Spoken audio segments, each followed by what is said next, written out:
Chapter 3. Your triggers are the guides to your freedom.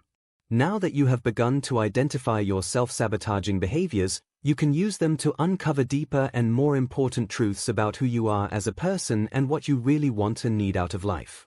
This is an important part of the process, because overcoming our self-defeating habits is not just about knowing what they are or why we engage in them. It is also about better understanding what our inherent needs are, what we really desire, and how we can use this as a pivot point to begin building a life that is aligned with who we really are and what we are here to do. Our triggers do not actually exist just to show us where we are storing unresolved pain. In fact, they show us something much deeper. Each negative emotion we experience comes with a message, one that we do not yet know how to interpret. This is when a single challenge begins to become a chronic issue. Unable to honor and use the guidance of the emotion, we shut the feeling down, store it in our bodies, and try to avoid anything that might bring it up again. This is when we become sensitive to the world around us, because there are a lot of repressed feelings mounting. On the surface, it seems as though the thing that triggers our emotional response is the problem. It is not. The problem is that we don't know what to do with how we feel and therefore do not have all of the emotional processing skills that we need. When we can identify why something is triggering us, we can use the experience as a catalyst for a release and positive life change. How to interpret negative emotions. Though everyone's particular triggers are unique to them, it helps to better understand the function of some of the feelings that we often condemn. Some of the emotions that are most strongly connected with self-sabotaging behaviors are actually important for us to better understand. It is not about simply getting over them, it is about listening to what they are trying to tell us about our experience. Anger. Anger is a beautiful, transformative emotion. It is mischaracterized by its shadow side, aggression, and therefore we try to resist it. It is healthy to be angry, and anger can also show us important aspects of who we are and what we care about. For example, anger shows us where our boundaries are. Anger also helps us identify what we find to be unjust. Ultimately, anger is trying to mobilize us, to initiate action. Anger is transformative, and it is often the peak state we reach before we truly change our lives. This is because anger is not intended to be projected onto someone else. Rather, it's an influx of motivation that helps us change what we need to change within our lives. When we do not see it as such, we tend to bury it, not ever resolving the real issue at hand. This is when anger starts to cross over into aggression, when we take that energy out on those around us as opposed to using it as an impetus to change ourselves. Instead of being afraid of anger, we can instead use it to help us see our limits and priorities more clearly. We can also use it to help us make big, important changes both for ourselves and the world around us. Sadness. Sadness is the normal and correct response to the loss of something you very much love. This is an emotion that often comes up in the aftermath of a disappointment. This could be the loss of a relationship, a job, or just a general idea of what you thought your life would be. Sadness only becomes problematic when we do not allow ourselves to go through the natural phases of grief. Sadness does not release itself all at once. In fact, we often find that it happens in waves, some of which strike us at unexpected times. We do not ever need to feel embarrassed or wrong for needing to cry, feel down, or miss what we no longer have. In fact, crying at appropriate times is one of the biggest signs of mental strength, as people who are struggling often find it difficult to release their feelings and be vulnerable. Guilt. Guilt tends to affect us more for what we didn't do than what we did. In fact, people who struggle the most with guilt are the people who are not actually guilty of something terrible. People who commit heinous acts tend to not feel much remorse. The fact that you feel bad that you could have done wrong by someone is a good sign in itself. However, guilt requires us to look deeply at what behaviors, if any, we feel badly about, as well as what we may have done that was not in our best interest. If we have treated others unfairly, we must be able to admit, apologize, and correct that behavior. However, if the feeling of guilt is more generalized and not specifically relating to any one incident, we need to look closely at who or what made us always feel as though we were wrong or inconveniencing others. Guilt is often an emotion we carry from childhood and then project onto current circumstances when we felt as though we were burdens to those around us. Embarrassment. Embarrassment is what we feel when we know that we did not behave in a way that we are proud of. Other people can never make us feel as embarrassed as we make ourselves feel. When you are truly and completely confident that you are doing the best you can with what you have in front of you, you stop feeling embarrassed all the time. Sure, others can make you feel bad with their comments or ideas, but even their worst judgments tend to be neutralized when we accept ourselves and feel proud of who we are. Shame is the shadow side of embarrassment. This is when the natural, occasional feeling of being embarrassed turns into a way for us to completely condemn ourselves as human beings and begin to see ourselves as worthless and invalid. When we do not process the feeling of embarrassment, it tends to turn into something far darker. Jealousy. Jealousy is a cover-up emotion. It presents as anger or judgment, when in reality it is sadness and self-dissatisfaction. If you want to know what you truly want out of life, look at the people who you are jealous of. No, you may not want exactly what they have, but the feeling that you are experiencing is anger that they are allowing themselves to pursue it while you are not. When we use our jealousy to judge other people's accomplishments, we are siding into its shadow function. When we use our jealousy to show us what we would like to accomplish, we begin to recognize the self-sabotaging behavior and get ready to commit to what we actually desire. You can think of it this way: when we see someone who has something we really want but we are suppressing our willingness to pursue it, we must also condemn it in them. So we can justify our own course of action. Instead of this, we can see what we'd also like to create. Resentment. When we resent people, it is often because they did not live up to the expectation of them that we had in our minds. Resentment in some ways is like a projected regret. Instead of trying to show us what we should change, it seems to want to tell us what other people should change. However, other people are under no obligation to live up to our ideas of them. In fact, our only problem is that we have an unrealistic expectation that someone was meant to be exactly as we think they should or love us exactly as we imagine they would. When we are faced with resentment, what we instead must do is reinvent our image of those around us or those we have perceived as having wronged us. Other people are not here to love us perfectly. They are here to teach us lessons to show us how to love them, and ourselves, better. When we release the ideas we have about who they should be, we can see them for who they are and the role they are meant to play in our lives. Instead of focusing on how they should change, we can focus instead on what we can learn. Regret.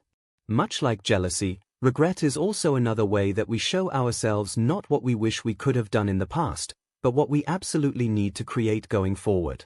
The truth is that most people regret what they did not do more than they ever regret what they did. This isn't a coincidence. Regret isn't actually trying to just make us feel bad that we didn't live up to our own expectations. It is trying to motivate us to live up to them going forward. It is trying to show us what it is absolutely imperative to change in the future and what we really care about experiencing before we die. Didn't travel when you were young? Regret is showing you that you should do it now. Didn't look as nice as you wanted to? Regret is showing you that you should try harder. Made choices that didn't reflect your best self? Regret is showing you that you should make different ones now. Didn't love someone while you had them? Regret is showing you that you should appreciate people now.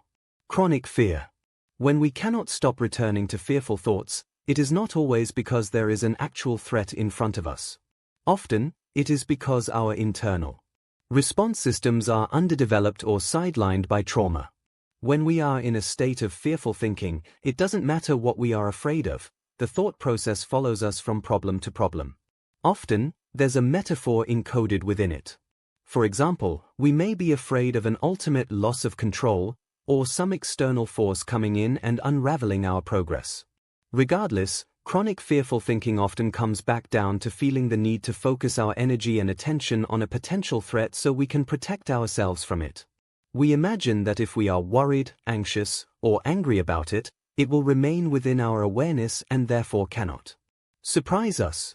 We can retain some control over it. The very act of holding these fearful thoughts within our minds is exactly how the fear is controlling us in the first place. It is derailing our lives right now. because we are channeling our energy into something that is outside of our control, as opposed to using it for everything that is actually within our control, the habits, actions, and behaviors that would actually move our lives forward. In this sense, what we are afraid of is really a projection of what's already happening. The only true way to get over chronic fear is actually to get through it. Instead of trying to battle, resist, and avoid what we cannot control, we can learn to simply shrug and say, and if that happens, it happens. The second we are able to shrug, laugh, or even just throw our hands up and say, whatever, it will be fine, we instantly take back all of our power. What keeps the fire of fear raging is the idea that if we accept what we are afraid of, we are giving in to the worst potential outcome. The truth is that when we stop being afraid of what we cannot control and know instead that nothing can possibly ruin our lives more than we are ruining them with our negative, distracted, and irrational thinking and focus, we are completely freed. When we are in full acceptance, fear leaves our consciousness and becomes a non-issue. It is at this point we realize that it always was. Our internal guidance systems whisper until they scream. The things that are bothering you most right now are not external forces trying to torture you for the sake of it. They are your own mind identifying what in your life can be fixed, changed, and transformed.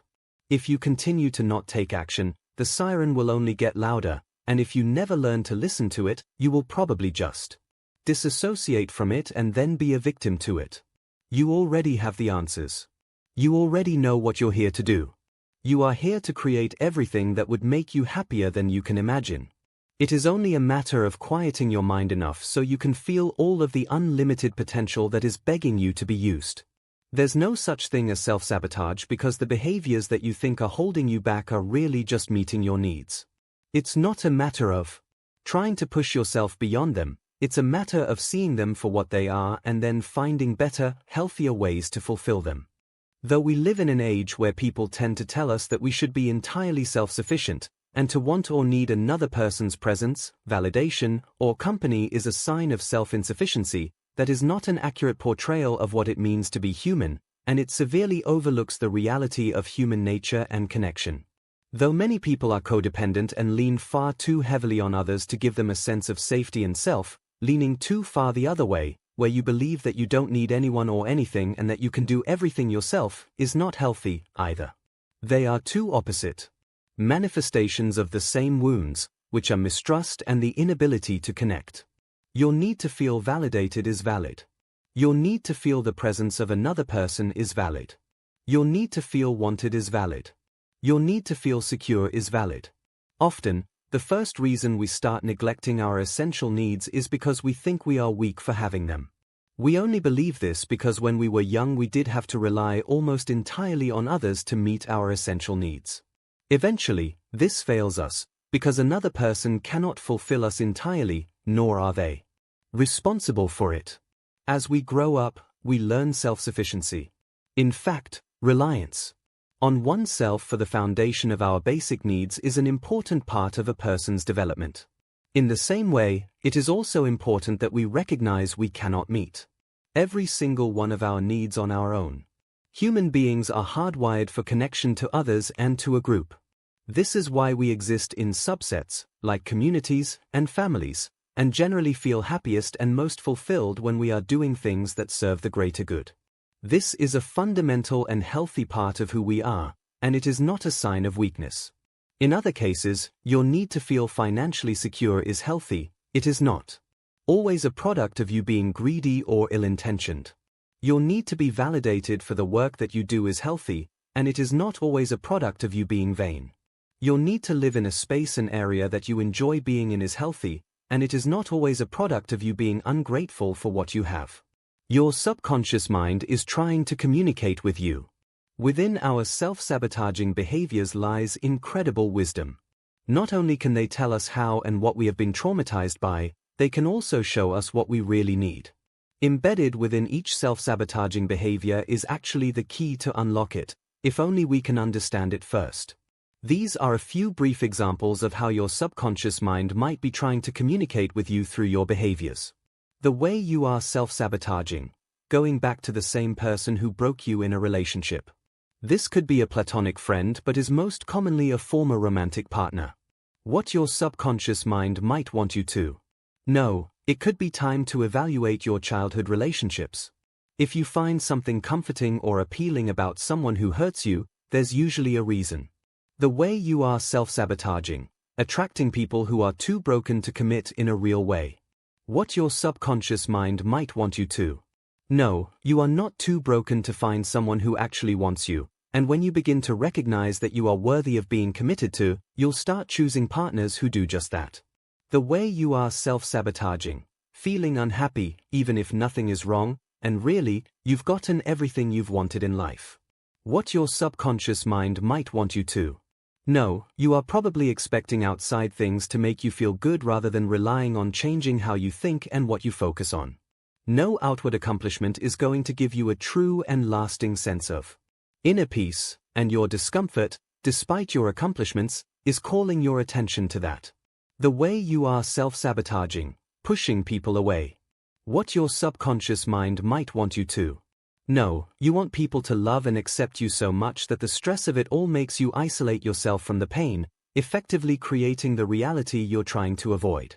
Alternatively, needing solitude too often usually means there is a discrepancy between who you pretend to be and who you actually are. When you show up to your life more authentically, it becomes easier to have people around you, as it requires less effort.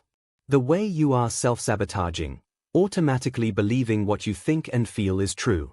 What your subconscious mind might want you to know. You want to worry because it feels comfortable and therefore safer. The more you blindly trust every random thought or feeling that passes through you, the more you are going to be at the whim of what's happening around you. You must learn to steady yourself in clarity, truth, and groundedness, and to be able to mentally discern between what is helpful and what is not. The way you are self-sabotaging, eating poorly when you don't want to. What your subconscious mind might want you to know. You are doing too much, or you're not giving yourself enough rest and nourishment. You are being too extreme. This is why your body is requiring that you continue to fuel it. Alternatively, it could be that you are emotionally hungry, and because you are not giving yourself the true experiences you crave, you are satisfying your hunger another way. The way you are self-sabotaging, not doing the work you know would help move your career forward. What your subconscious mind might want you to know. You might not be as clear as you think you are on what you want to be doing. If it isn't flowing, there is a reason. Instead of trying to push through and continually hitting the same wall over and over again, take a step back. Maybe it's time to regroup, re-strategize, or seriously think about why you're trying to take the steps you are. Something needs to change, and it's probably not just your motivation. The way you are self-sabotaging, overworking. What your subconscious mind might want you to know. You do not have to prove your value. You do, however, have to stop running from the discomfort of being alone with your feelings, which is very often the reason that people overwork. There is a difference between being passionately committed to something and feeling obligated to outperform everyone else. One is healthy, the other is not. The way you are self-sabotaging, caring too much about what other people think. What your subconscious mind might want you to know. You are not as happy as you think you are. The happier you are with something, the less you need other people to be. Instead of wondering whether or not someone else will think you are enough, stop and ask yourself, is my life enough for me? How do you really feel about your life when you aren't looking at it through the eyes of others? The way you are self-sabotaging, spending too much money. What your subconscious mind might want you know, things will not make you feel more secure. You will not be able to purchase your way into a new life or identity. If you are overspending or spending outside of your means on a regular basis to the point that it is detrimental to you, you need to look at what function buying or shopping serves. Is it a distraction, a replacement for a hobby, or an addiction to the feeling of being renewed in some way? Determine what your needs really are, and then go from there. The way you are self-sabotaging, dwelling on past relationships or continually checking up on exes. What your subconscious mind might want you to know. This relationship affected you more than you are letting yourself believe.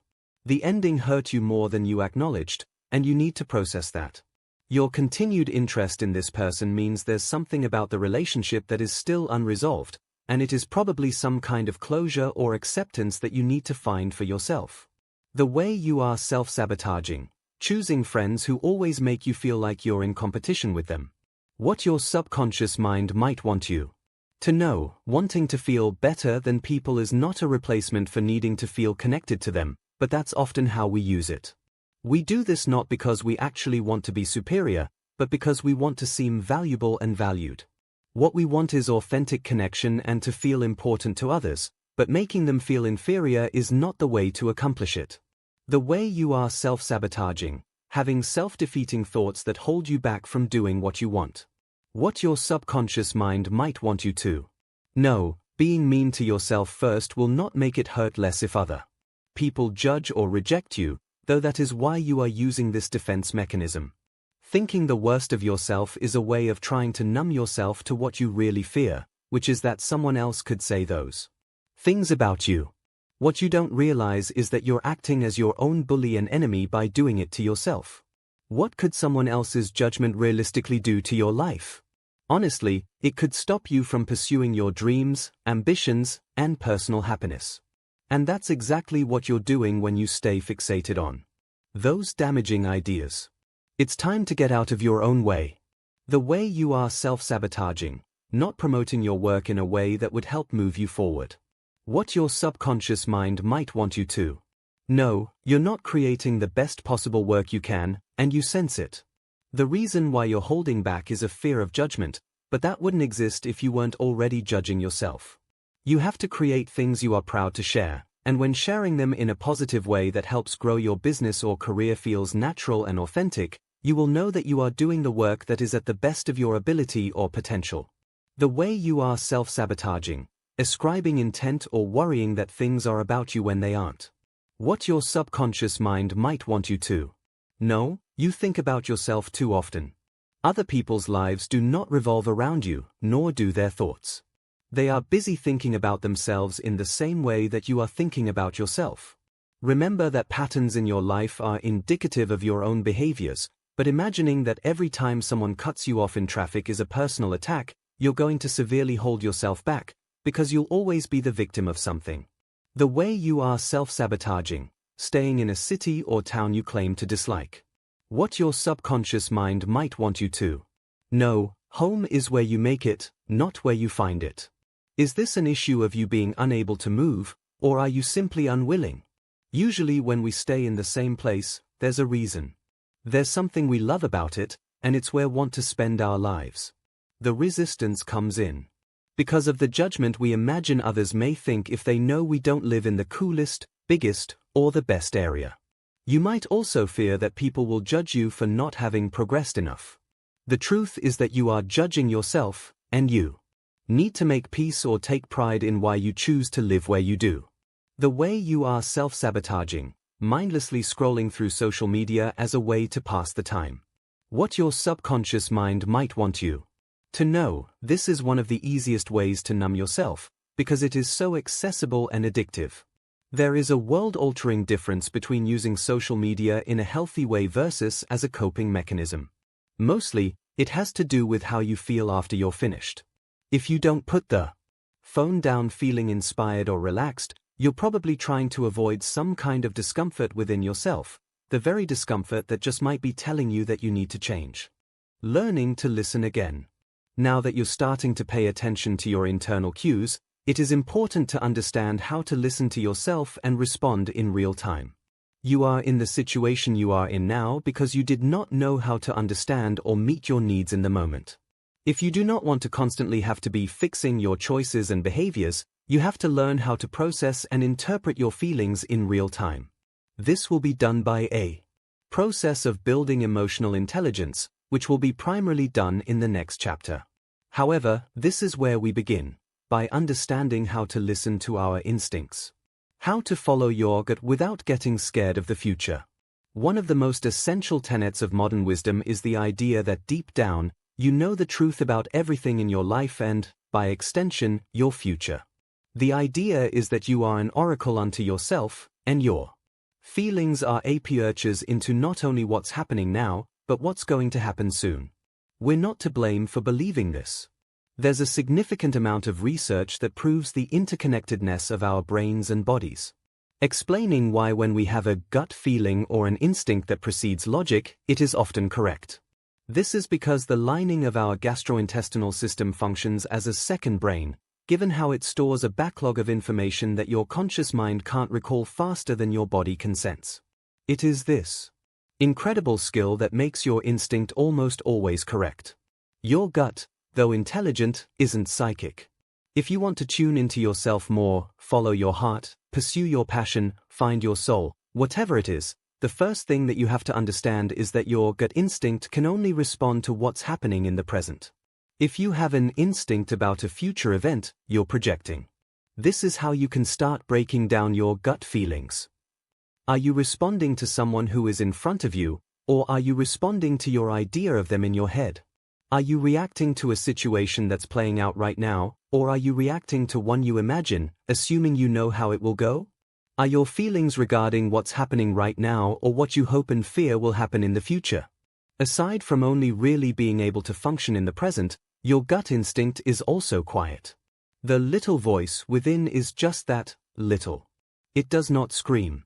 It does not panic. It does not pump your body with adrenaline to get your attention. It is not angry. It is the wave of clarity that overcomes you in the middle of your darkest moments, in which something tells you, it's going to be all right, it's not as bad as you think, everything is okay. Your gut instinct functions to make things better, whereas your imagination can often make things worse. But this is often confusing to people, because which feelings are your instincts, and what are your fears, or doubts, or limiting beliefs? How do we know the difference? Well, your instincts aren't actually feelings, they are responses. If you find yourself particularly drained after spending time with someone or are feeling like you don't want to see them again, that's your instinct. If the work that you do exhausts you and every bit of it is forced and unsayable, that is your instinct. Instinct is not a feeling, you don't have an instinct that you're sad today. Instinct is quickly moving yourself out of harm's way without having to think about it. You have to remember that your feelings, while valid, are not often real. They are not always accurate reflections of reality. They are, however, always accurate reflections of our thoughts. Our thoughts change our feelings. Our thoughts do not change our instincts. What you naturally gravitate toward or away from is your instinct. It's not something you feel or interpret, it's something you naturally do. When people talk about using their instincts to craft a life they love, this is what they mean, that they are obeying what their subtle intuition tells them they feel best doing. Sometimes, your instinct can move you toward your art, even if it makes you uncomfortable and resistant. Sometimes, your instinct can move you to keep working on a relationship, even when it's hard. Your instinct doesn't exist to ensure you feel comfortable and ecstatic at all hours of the day. It moves you toward what you're meant to do, because it shows you where your interests, skills, and desires intersect. Instinct and fear can feel similar. To trust your gut is not to treat it as an oracle. This is when the concept becomes so problematic. We are not only believing random feelings blindly, but also applying future meaning to them, assuming that everything we feel is actually warning us or showing us what's ahead. Let's unpack why and how this happens and how you can prevent it from ruining your life. Feelings do not inform you of the right decision to make. Right decisions create the right feelings. Your feelings are not intended to guide you throughout life, that is what your mind is for. If you were to honestly follow your every impulse, you would be completely stuck, complacent, and possibly dead. Or at the very least in severe trouble. You aren't, because your brain is able to intervene and instruct you on how to make choices that reflect what you want to be experiencing long-term. You begin experiencing feelings of peace and joy in your life when you condition yourself to take repeated daily actions that facilitate clarity, calmness, healthfulness, and purposefulness, not the other way around. If you want to master your life, you have to learn to organize your feelings. By becoming aware of them, you can trace them back to the thought process that prompted them, and from there you can decide whether or not the idea is an actual threat or concern, or a fabrication of your reptilian mind just trying to keep you alive. Remember, your brain was built for nature. Your body was designed to survive in the wild. You have an animalistic form trying to navigate a highly civilized, modern world. Forgive yourself for having these impulses, and at the same time, understand that your choices are ultimately yours. You can feel something and not act on it. So why are we even told to listen to our instincts in the first place? Your gut is deeply connected to your mind. There's a physiological connection between your gastrointestinal system and serotonin production in your brain. Your vagus nerve runs from your gut to your head, acting as a communication device to help your system regulate. Your stomach and your mind are inherently connected, which is why people allude to just knowing something deep down, or explain that when they're upset, they're sick to their stomach or had a gut reaction to something. What isn't being addressed is the fact that listening to your instinct is something that happens in the present moment. You cannot have an instinct about a future event because it doesn't exist yet. You can have a fear-based or memory response that you are projecting into the future, but you cannot instinctively know something about another person or a future event until it is in front of you. When you have a gut instinct about someone, it is after interacting with them. When you know whether or not a job is right for you, it is only after having done it for a while. The problem is that we are trying to use our instincts as fortune-telling mechanisms, our brain's creative way of trying to manipulate our body to help us avoid pain and increase pleasure in the future. But that's not what happens. We end up stuck because we are literally trusting every single thing that we feel instead of discerning what's an actual reaction and what's a projection. Identifying the difference between instinct and fear. First and foremost, understand that your instinct can serve you immensely in the present moment.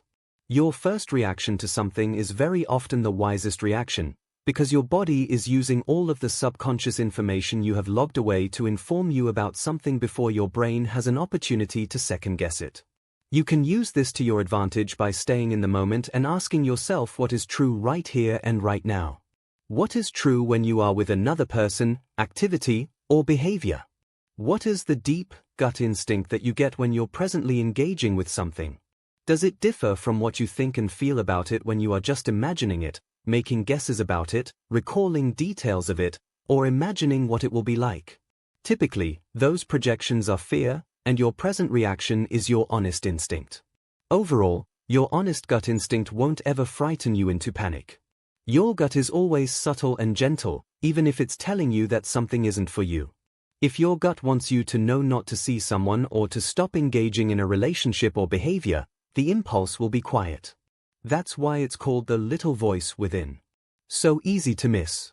So easy to shout over. Intuitive nudges versus intrusive thoughts. When you start listening to yourself, you might find it hard to tell the difference between thoughts that are helpful and intuitive, and thoughts that are damaging and intrusive. They both function similarly. They are immediate, reactive, and offer some kind of previously unseen insight. And yet they function so completely differently in practice. This is how to start telling the difference between thoughts that are informed by your intuition and thoughts that are informed by fear. Intuitive thoughts are calm. Intruding thoughts are hectic and fear-inducing. Intuitive thoughts are rational, they make a degree of sense. Intruding thoughts are irrational and often stem from aggrandizing a situation or jumping to the worst conclusion possible. Intuitive thoughts help you in the present. They give you information that you need to make a better informed decision. Intruding thoughts are often random and have nothing to do with what's going on in the moment. Intuitive thoughts are quiet, intruding thoughts are loud, which makes one harder to hear than the other. Intuitive thoughts usually come to you once, maybe twice, and they induce a feeling of understanding. Intruding thoughts tend to be persistent and induce a feeling of panic. Intuitive thoughts often sound loving, while invasive thoughts sound scared. Intuitive thoughts usually come out of nowhere. Invasive thoughts are usually triggered by external stimuli. Intuitive thoughts don't need to be grappled with. You have them and then you let them go. Invasive thoughts begin a whole spiral of ideas and fears, making it feel impossible to stop thinking about them. Even when an intuitive thought doesn't tell you something you like, it never makes you feel panicked. Even if you experience sadness or disappointment, you don't feel overwhelmingly anxious. Panic is the emotion you experience when you don't know what to do with a feeling. It is what happens when you have an invasive thought. Intuitive thoughts open your mind to other possibilities. Invasive thoughts close your heart and make you feel stuck or condemned. Intuitive thoughts come from the perspective of your best self. Invasive thoughts come from the perspective of your most fearful, small self. Intuitive thoughts solve problems. Invasive thoughts create them. Intuitive thoughts help you help others. Invasive thoughts tend to create a me versus them mentality. Intuitive thoughts help you understand what you're thinking and feeling. Invasive thoughts assume what other people are thinking and feeling. Intuitive thoughts are rational. Invasive thoughts are irrational. Intuitive thoughts come from a deeper place within you and give you a resounding feeling deep in your gut. Invasive thoughts keep you stuck in your head and give you a panicked feeling. Intuitive thoughts show you how to respond. Invasive thoughts demand that you react. How to start truly meeting your needs. Though the term self-care has become an umbrella term that more often refers to behaviors that distract one from the actual problem at hand rather than really taking action to fix the problem at hand, actual self-care is the most fundamental aspect of meeting your own needs. Aside from your own basic security, your needs are to be nourished, to sleep well, to live in a clean environment, to dress appropriately, and to allow yourself to feel what you feel without judgment or suppression. Finding ways to meet these needs on your own is the foundation of overcoming self-sabotage. You are going to feel far more willing to exercise if you got a good night's sleep. You are going to feel much better about work if you don't have to sit there with an ongoing backache and instead seek out a professional who can help you with your posture or chiropractic care or massage. You are going to enjoy spending time in your home if your home is organized and meaningful to you. You are going to feel better about yourself each day if you take the time to put yourself together with care. These things are not little things, they are big things. You just can't see it because their impact is that you do them every day. Understanding your needs, meeting the ones you are responsible for, and then allowing yourself to show up so others can meet the ones you can't do on your own will help you break the self-sabotage cycle and build a healthier, more balanced and fulfilling life. Chapter 4. Building Emotional Intelligence. Self-sabotage is ultimately just a product of low emotional intelligence. To move on with our lives in a healthy, productive, and stable way, we need to understand how our brains and bodies work together. We need to understand how to interpret feelings, what different emotions mean, and what to do when we are faced with big, daunting sensations that we don't know how to handle. We are going to specifically focus on aspects of emotional intelligence that relate to self-sabotaging behaviors, though there is an incredible body of work on EI from experts around the world that is continually growing with time. What is emotional intelligence? Emotional intelligence is the ability to understand, interpret, and respond to your emotions in an enlightened and healthy way. People with high emotional intelligence are often able to better get along with different types of people, feel more contentment and satisfaction in their everyday lives, and consistently take time to process and express their authentic feelings. Mostly, though, emotional intelligence is the ability to interpret the sensations that come up in your body and understand what they are trying to tell you about your life. The root of self-sabotage is a lack of emotional intelligence, because without the ability to understand ourselves, we inevitably become lost. These are some of the most misunderstood aspects of our brains and bodies that inevitably leave us stuck. Your brain is designed to resist what you really want. Something interesting happens in the human brain when we get what we want. When we imagine what goals we want to achieve, we often do so with the expectation that they will elevate our quality of life in some tangible way, and once we have arrived at that place, we will be able to coast.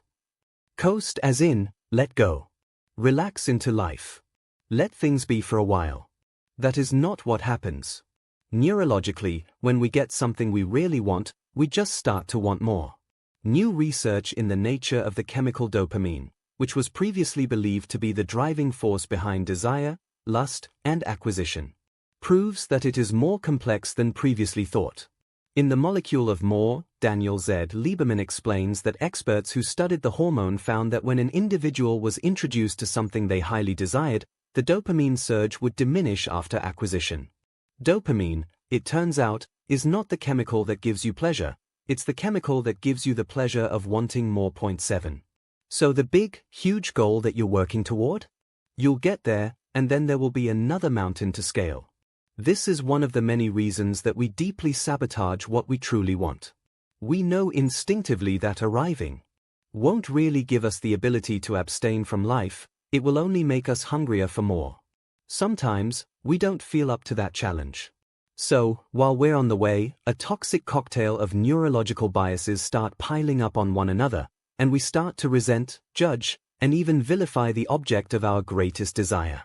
What happens when we start to chase what we really want? We resist doing the work that it takes to actually get it because we are so afraid of not having it. Any brush with failure makes us rescind our effort and tense up.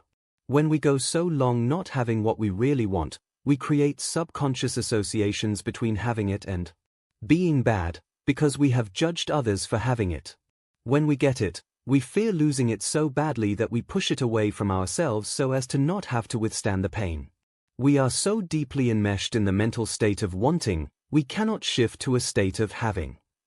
First, when we want something really, really badly, it is often because we have unrealistic expectations associated with it. We imagine that it will change our lives in some formidable way, and often, that's not the case. When we are relying on some goal or life change to save us in some unrealistic way, any incident of failure will trigger us to stop trying. For example, if we are absolutely certain that a romantic partner will help us stop being depressed, we are going to be extremely sensitive to rejection, because it makes us feel as though we will never get over depression. Of course, the obvious issue here is that dating is a process of trial and error. You have to fail first to succeed. Then, for all the time we spend not having the thing we want, such as a romantic relationship, our brains have to justify and validate our stance in life as a form of self-protection. This is why we unconsciously vilify those who do have what we want. Instead of being inspired by their success, we doubt them. We become a skeptic about relationships, being so jealous of others' happiness we assume that they must be faking it, or that love isn't real, or that they'll split eventually anyway. If we hold tightly to these beliefs for long enough, guess what will happen when we finally get that relationship we really want?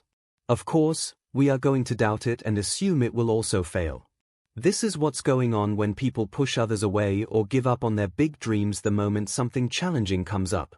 When we are so scared that we are going to lose something, we tend to push it away from ourselves first as a means of self-preservation.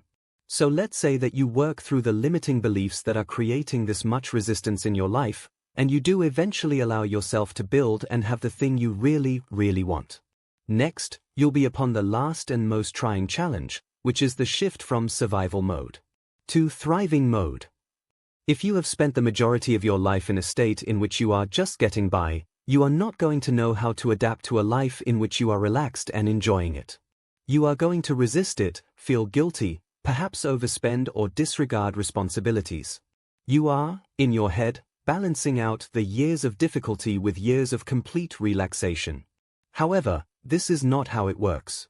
When we are so deeply enmeshed in the feeling of wanting, it becomes extremely hard to adjust to the experience of having. This is because any change, no matter how positive, is uncomfortable until it is also familiar. It is difficult to acknowledge the ways in which we are so deeply inclined to self-validate, so we end up standing in our own way out of pride. It is even more difficult to acknowledge that very often, the things we envy in others are fragments of our deepest desires, the ones we won't allow ourselves to have. Yes, your brain is predisposed to want greater things, and more of them. But by understanding its processes and tendencies, you can override the programming and start governing your own life. Your body is governed by your homeostatic impulse. Your brain is built to reinforce and regulate your life. Your subconscious mind has something called a homeostatic impulse, which regulates functions like body temperature, heartbeat, and breathing. Brian Tracy explained it like this: through your autonomic nervous system, your homeostatic impulse maintains a balance among the hundreds of chemicals in your billions of cells so that your entire physical machine functions in complete harmony most of the time. But what many people don't realize is that just as your brain is built to regulate your physical self, it tries to regulate your mental self. Your mind is constantly filtering and bringing to your attention information and stimuli that affirm your pre-existing beliefs. This is known in psychology as confirmation bias, as well as presenting you with repeated thoughts and impulses that mimic and mirror what you've done in the past. Your subconscious mind is the gatekeeper of your comfort zone. It is also the realm in which you can either habituate yourself to expect and routinely seek the actions that would build and reinforce the greatest success, happiness, wholeness, or healing of your life. What this teaches us is that when we are going through a healing or changing process in our lives, we have to allow our bodies to adjust to their new sense of normalcy. This is why all change, no matter how good, will be uncomfortable. Until it is also familiar. This is also why we can get stuck in self-destructive habits and cycles. Even though they feel good, that does not mean they are good for us. We have to use our minds to practice discernment. We have to use our supreme intelligence to decide where we want to go, who we want to be, and then we have to allow our bodies to adjust over time. We cannot live being governed by how we feel. Our emotions are temporary and not always reflective of reality. You don't change in breakthroughs, you change in micro-shifts. If you're stuck in life, it's probably because you're waiting for the big bang, the breakthrough moment in which all your fears dissolve and you're overcome with clarity. The work that needs to happen happens effortlessly. Your personal transformation rips you from complacency, and you wake up to an entirely new existence. That moment will never come. Breakthroughs do not happen spontaneously. They are tipping points. Revelations occur when ideas that were sitting in the margins of your mind finally get enough attention to dominate your thoughts. These are the clicking moments, the moments when you finally understand advice you've heard your entire life. The moments when you've habituated yourself to a pattern of behavior for long enough that it becomes instinctive. A mind-blowing, singular breakthrough is not what changes your life. A microshift is. Breakthroughs are what happen after hours, days, and years of the same mundane, monotonous work. But a mind-blowing, singular breakthrough is not what changes your life. A microshift is. As writer and media strategist Ryan Holiday has noted, epiphanies are not life-altering. 9. It's not radical moments of action that give us long-lasting, permeating change, it's the restructuring of our habits. The idea is what science philosopher Thomas Kuhn dubbed a paradigm shift. Kuhn suggested we don't change our lives in flashes of brilliance, but through a slow process in which assumptions unravel and require new explanations. It's in these periods of flux that microshifts happen and breakthrough-level change begins to take shape. Think of microshifts as tiny increments of change in your day-to-day life. A microshift is changing what you eat for one part of one meal just one time. Then it's doing that a second time and a third. Before you even realize what's happening, you've adopted a pattern of behavior. What you do every single day accounts for the quality of your life and the degree of your success. It's not whether you feel like putting in the work, but whether or not you do it regardless. This is because the outcomes of life are not governed by passion, they are governed by principle. You may not think what you did this morning was important, but it was. You may not think that the little things add up, but they do. Consider the age-old brain teaser. Would you rather have $1 million in hand today or a penny that doubles in value every day for the next month? The $1 million right now sounds great, but after a 31-day month, that one penny would be worth over $10 million. Making big, sweeping changes is not difficult because we are flawed, incompetent beings. It's difficult because we are not meant to live outside of our comfort zones. If you want to change your life, you need to make tiny, nearly undetectable decisions every hour of every day until those choices are habituated. Then you'll just continue to do them. If you want to spend less time on your phone, deny yourself the chance to check it one time today. If you want to eat healthier, drink half a cup of water today. If you want to sleep more, go to bed 10 minutes earlier tonight than you did last night. If you want to exercise more, do it now for just 10 minutes. If you want to read, read one page. If you want to meditate, do so for 30 seconds. Then keep doing those things. Do them every single day. You'll get used to not checking your phone. You'll want more water, and you'll drink more water. You'll run for 10 minutes, and you won't feel like you have to stop, so you won't. You'll read one page, grow interested, and read another. At our most instinctive, physiological level, change translates to something dangerous and potentially life-threatening. No wonder why we build our own cages and stay in them, even though there's no lock on the door. Trying to shock yourself into a new life isn't going to work, and that's why it hasn't yet. You don't need to wait until you feel like changing to start changing. All you need is to make one micro-shift at a time and then let the energy and momentum build. Your mind is anti-fragile. Is your brain the greatest antagonist in your life?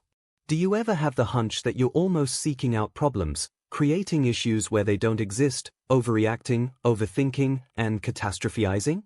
If you said yes to these, congratulations, you're self-aware. You're also just like anybody else.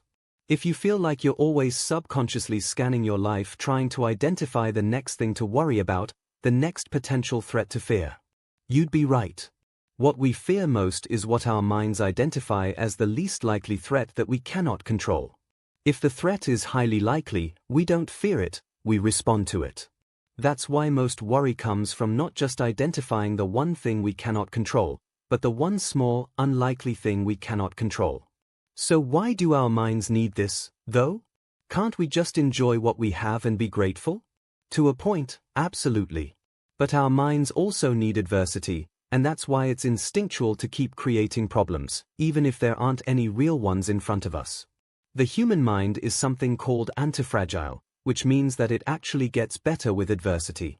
Like a rock that becomes a diamond under pressure or an immune system that strengthens after repeated exposure to germs, the mind requires stimulation in the form of a challenge. If you deny and reject any kind of real challenge in your life, your brain will compensate by creating a problem to overcome. Except this time, there won't be any reward at the end. It will just be you battling you for the rest of your life. The cultural obsession with chasing happiness, shielding oneself from anything triggering, and the idea that life is primarily good and any challenge we face is a mistake of fate are what actually weaken us mentally. Shielding the mind from any adversity makes us more vulnerable to anxiety, panic, and chaos. Those who can't help but create problems in their minds often do so because they have ceased creative control of their existence. They move into the passenger's seat, thinking that life happens to them, rather than being a product of their actions. Who wouldn't be afraid if that were the case? But what most people don't tell you is that adversity makes you creative. It activates a part of you that is often latent. It makes things interesting. Part of the human narrative is wanting something to overcome. The trick is keeping it in balance. Choosing to exit your comfort zone and endure pain for a worthy cause. Focusing on problems that are real problems in the world, like hunger or politics or whatever else.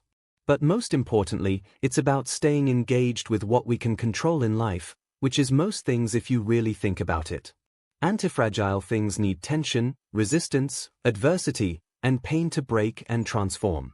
We get this by deeply communing with life and being part of it, rather than fearing our emotions and sitting on the sidelines. You can't stay there forever, nor do you really want to. Embracing the grit of it all was what you were made for. Lean in and start living.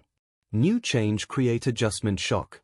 Of all the things that nobody tells you about life, that you might not experience instantaneous happiness after a positive life change is perhaps the most confusing. The truth about your psyche is this: anything that is new, even if it is good, will feel uncomfortable until it is also familiar. Our brain works the opposite way, too, in that whatever is familiar is what we perceive to be good and comfortable, even if those behaviors, habits, or relationships are actually toxic or destructive. Positive life events can actually trigger depressive episodes. This happens for a few reasons. First, a spike and then decline in mood or attitude can exacerbate stress. Second, the expectation that a positive event will eliminate all stress and bring unprecedented happiness is a destructive one, because the event rarely does that. This is why weddings, childbirth, or a new job can be so incredibly stressful. On top of being a massive life change, there's also the silent assumption that this should be a wholly positive thing, and anxiety and tension should be eliminated. It is jarring to discover this isn't the case. Overall, it comes down to the simple fact that any accomplishments, achievements, or life changes, no matter how positive, elicit change. Change elicits stress. This is particularly true for those who are already predisposed to anxiety and depression, because the concept of one's comfort zone is absolutely essential to stabilizing their mood. This is also why those people can often seem overwhelmingly particular or narrow-minded. What are the signs of adjustment shock? Adjustment shock can manifest as simply an increase in anxiety or irritability. However, it is often more complex than that. Adjustment shock often comes across as hypervigilance. If you make financial gains, your mind immediately shifts to what could potentially derail your progress, a big bill that could come up, or the loss of the job you just got. If you have a new, happy relationship, you could become paranoid about infidelity or lies. Adjustment shock can bring to light unconscious attachments and beliefs. If you are someone who was raised to think that wealthy people are morally corrupt, you are going to resist having more money. If you wanted to be famous to be more loved, you are going to resist public success, because famous people are often more criticized and disliked than the average person. Adjustment shock can bring feelings of intense fear. This is because when we attain something we very much care about or have worked toward for a long time, our instinct can be to shield ourselves from the potential loss of it by putting up walls and desensitizing ourselves to the experience. We often resist most deeply the things that we want most. This is because of adjustment shock, though we don't always know that's what's causing the resistance. It is scary to receive everything we want, because it forces us to shift out of a survivalist, fear-based mindset and into a more stabilized one. If all we are accustomed to is doing what we need to do to survive, we are then confronted with the next phases of our self-actualization. If we are no longer worried about basic survival, our minds are free to turn to the bigger questions in life. What is our purpose? Have we lived meaningfully? Are we who we want to be? We often think of big achievements as a get-out-of-life-easier card. They rarely are that. In fact, the opposite tends to happen. They level us up, force us into greater responsibilities, to think more deeply about big issues, to question ourselves and what we previously knew to be true. Big achievements actually pressure us to become increasingly better versions of ourselves. This is a net positive for our lives but can be just as uncomfortable as struggling was, if not more so. How do I overcome adjustment shock?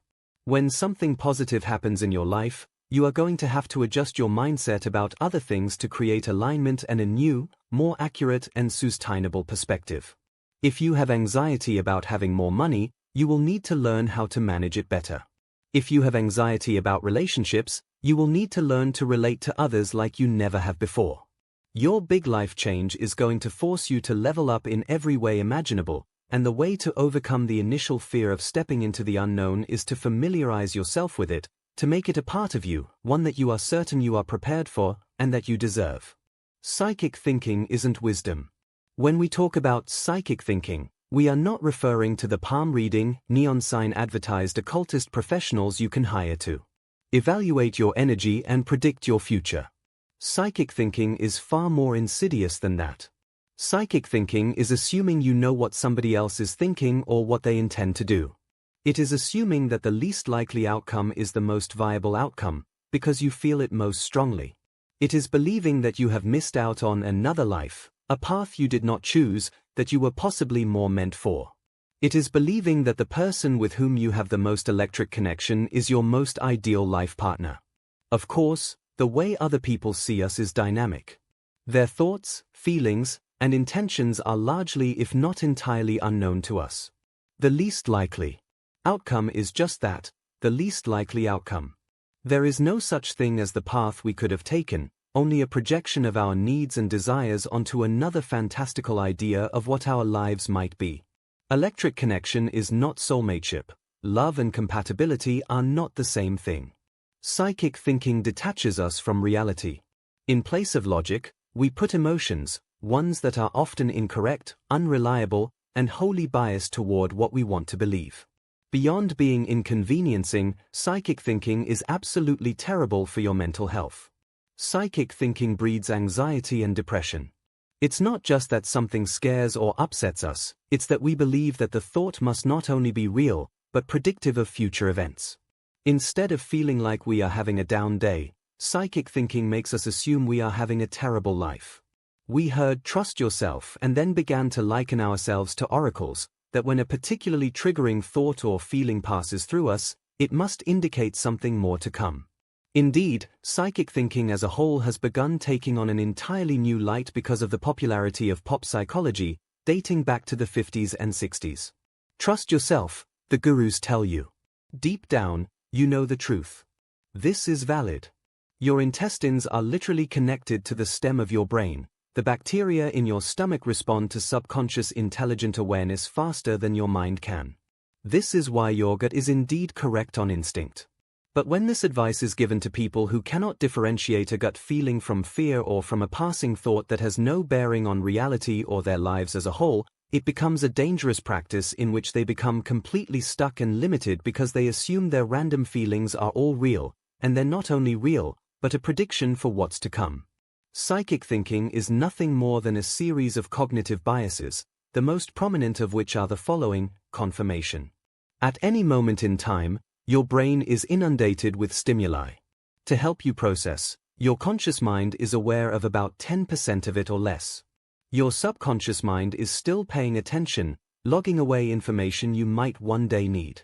However, what determines what makes it to that 10% of our conscious awareness has a lot to do with what we already believe. Our brains are literally working to filter out information that does not support our pre-existing ideas, and then to draw our attention to information that does. This means that we are subject to a confirmation bias, which is that we literally seek out and sort through stimuli that supports what we want to think. Extrapolation. Extrapolation is when we take our current circumstances and then project them out into the future. Ryan Holiday says it best: "This moment is not my life. It is a moment in my life."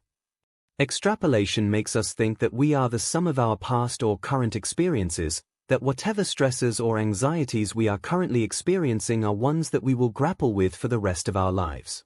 Unable to see through the problem at hand, we assume it will never resolve itself. Unfortunately, this can become a self-fulfilling prophecy.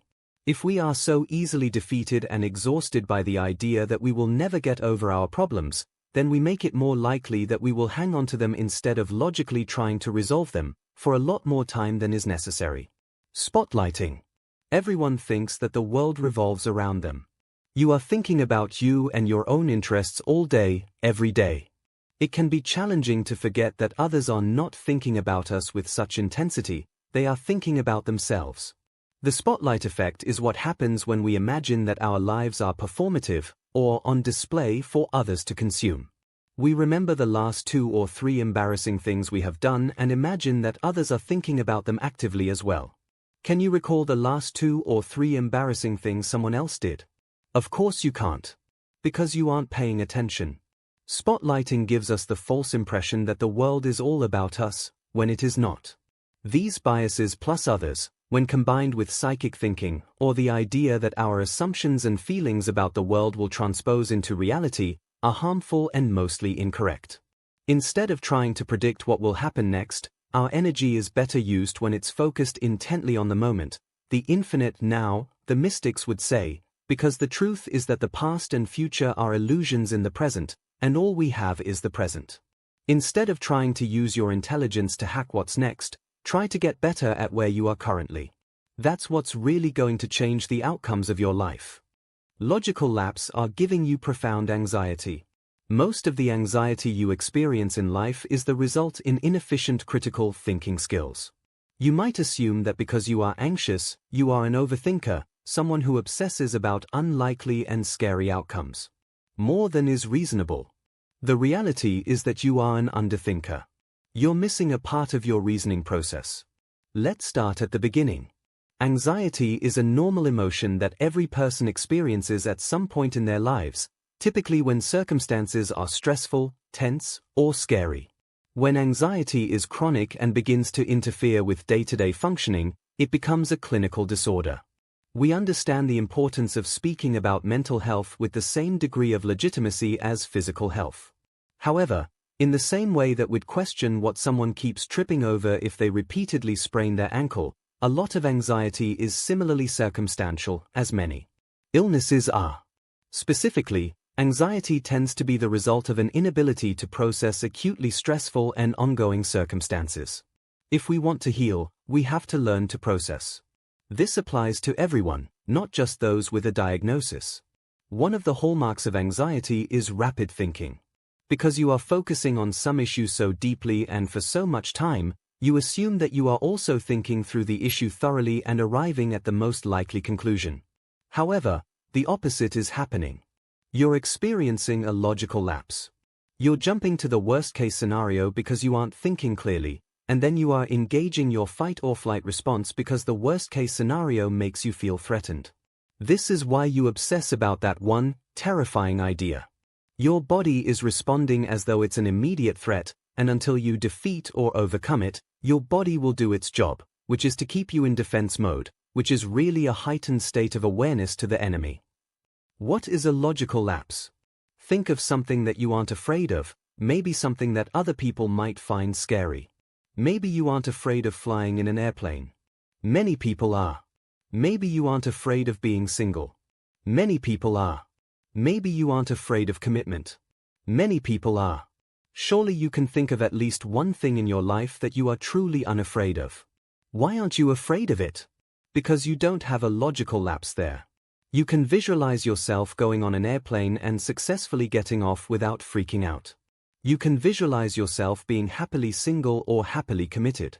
Even if the worst were to happen, you can think a situation through in its entirety, from exposition to climax to conclusion. You know what you would do. You have a plan. When you experience a logical lapse, the climax becomes the conclusion. You imagine a situation, you figure that you would panic, and then because you're scared, you never think through the rest of the scenario. You never think about how you'd get through it, what you'd do to respond, and how you'd eventually move on with your life afterwards. If you were able to do this, you wouldn't be scared of it, because you wouldn't think it had the power to end you. This is why exposure is the most common treatment for irrational fear. By reintroducing the stressor into your life in a safe way, you are able to re-establish a line of thinking that is healthier and calmer. Basically, you prove to yourself that you will be okay, even if something scary does happen, which most of the time it does not. Either way, mental strength is not just hoping that nothing ever goes wrong. It is believing that we have the capacity to handle it if it does. Maybe you don't have that self-belief yet. That's okay. It's not something you're born with, it's something you build slowly and over time. It's something you develop with practice, by addressing small problems, and then learning healthy coping mechanisms and effective reasoning skills. The thing is that there are millions of scary things that can happen to us in our lives. That is true for everyone. When we are hung up on one scary thing over another, it's not because it's a more imminent or likely threat, it's because we are less convinced we would be able to respond to it. To heal, we don't need to avoid it. We need to develop logic to see situations for what they are and respond appropriately to them. So often in life, our biggest anxiety comes not from what's actually happening, but how we think about what is happening. In that, we reclaim our emotional freedom and power. Faulty inferences are holding you back from success. If you're familiar with body typing, you'll probably be familiar with the terms endomorph, mesomorph, and ectomorph. Though everyone actually falls somewhere within the spectrum of these, meaning that everyone has varying degrees of each, the traits you default to are typically your primary body type. But if you've studied these types, you'll know that endomorphic bodies are often associated with increased fat retention. The assumption here is that these people have the worst metabolisms, but that is false. Endomorphs actually have the best metabolisms of anyone. They are alive today because their ancestors adequately adapted to survive. Their metabolisms do precisely what they were intended to do, store fat for later use. Something similar happens with highly intelligent people who experience high levels of anxiety. You assume that because these people are smart, they would be able to use logic to disrupt illogical fears. Logical lapses, or an inability to adequately reason, often generate anxiety. However, their brains are doing exactly what they were meant to do, which is to piece together unrelated stimuli and identify potential threats. Highly intelligent people have a psychological function others do not, which is the ability to infer. They can extract meaning and understanding from things that others simply take at face value. This is why people who have extremely high IQs often struggle with basic things such as social skills or driving a car. Where others see the world as one-dimensional, the highly intelligent see it as three-dimensional. They think more deeply than is often necessary. This gives them their ability to create, understand, strategize, and invent. In the same way that the endomorph's excellent metabolism can work against them, so too can a highly intelligent person's brain.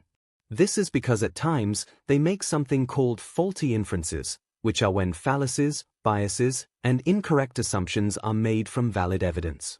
What's happening in your brain when you're very anxious is that you're taking an often innocuous stimulus and extracting some kind of meaning or prediction from it.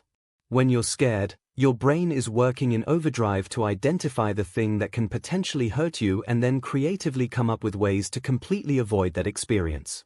The smarter you are, the better you become at this. However, the more you avoid a fear, the more intense it becomes. What's a fault-y inference? A faulty inference is when you come up with a false conclusion based on valid evidence. This means that what you're seeing, experiencing, or understanding might be real, but the assumptions that you are piecing together from it are either not real or are highly unlikely. One example is a hasty generalization, which is when you make a claim about an entire group of people based on one or two experiences you've had. This is the bias at the base of a lot of racism and prejudice.